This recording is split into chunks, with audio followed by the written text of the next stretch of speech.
for the serious gamer.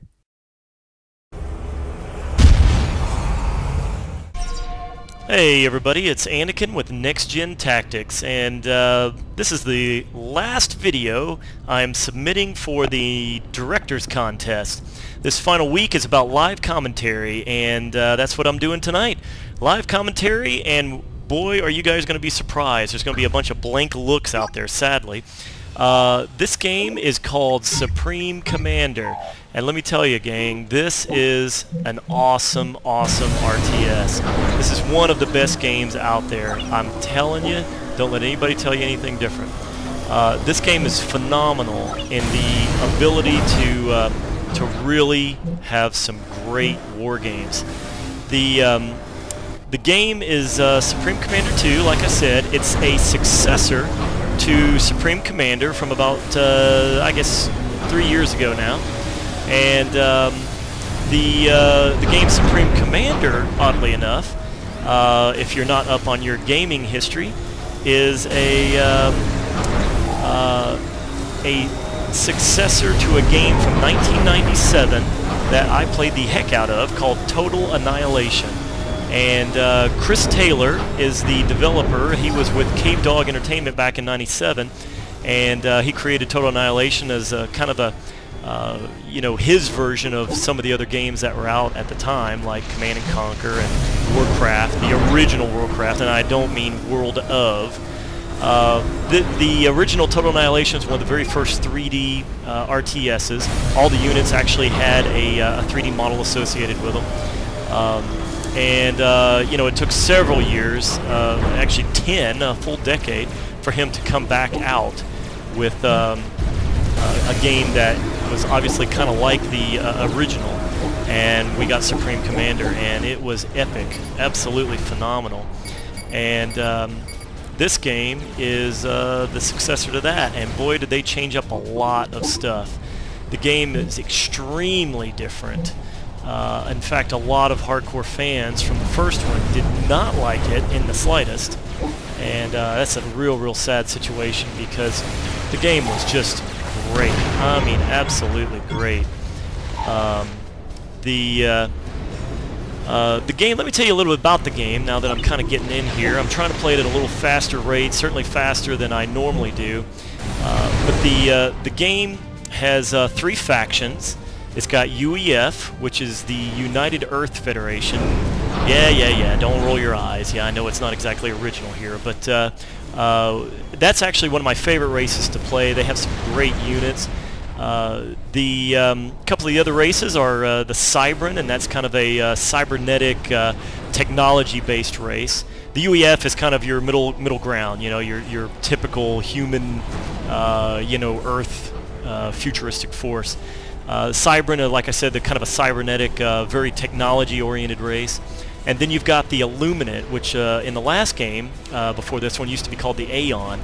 And they're kind of a religious fanatic race. They're more about you know, mind control, taking over units, that kind of thing. So there's a lot of really great dynamics in the game. Let's see, we're going to put up some point defense here, just so I've got some ability to hold these guys off. Some of the things that I'm doing here, let me just explain to you. We're going to double up on our Mastodon cruisers here. The game has basically air, sea, and land when it comes to your offense, and we are gonna send these guys. This is some of the things that I'm doing right now. Is I'm creating a patrol path for all the units that come out of these factories. This is a naval factory right here, and you'll see how nice these graphics look. It's really good stuff here. One thing I've actually been doing that I haven't been mentioning is the strategic view. Look at this, gang. Okay, the green is obviously here my enemy, and I'm the blue. This is strategic view. This is the only game out there, the only real-time strategy game out there with this kind of level of control and sight over the map. I'm seeing the entire map. I see strategic icons that show what's going on, and then I can come all the way down here get this close and see all the detail of everything going on.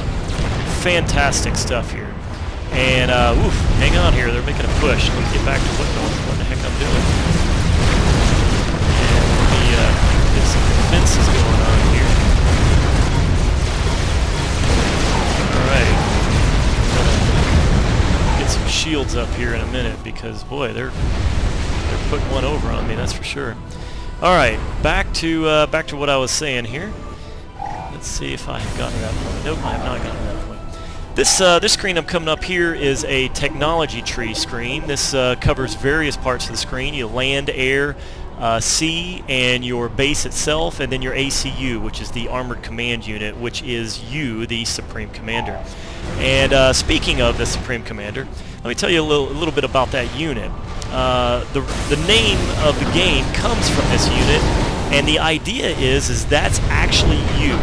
You're the Supreme Commander.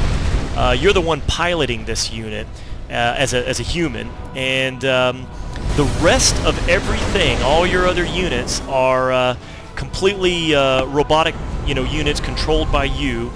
You give them, different kinds of orders and commands, and they perform all those functions. So the idea is if you get destroyed, if your unit right here gets destroyed, then obviously it's game over because you're the only human involved.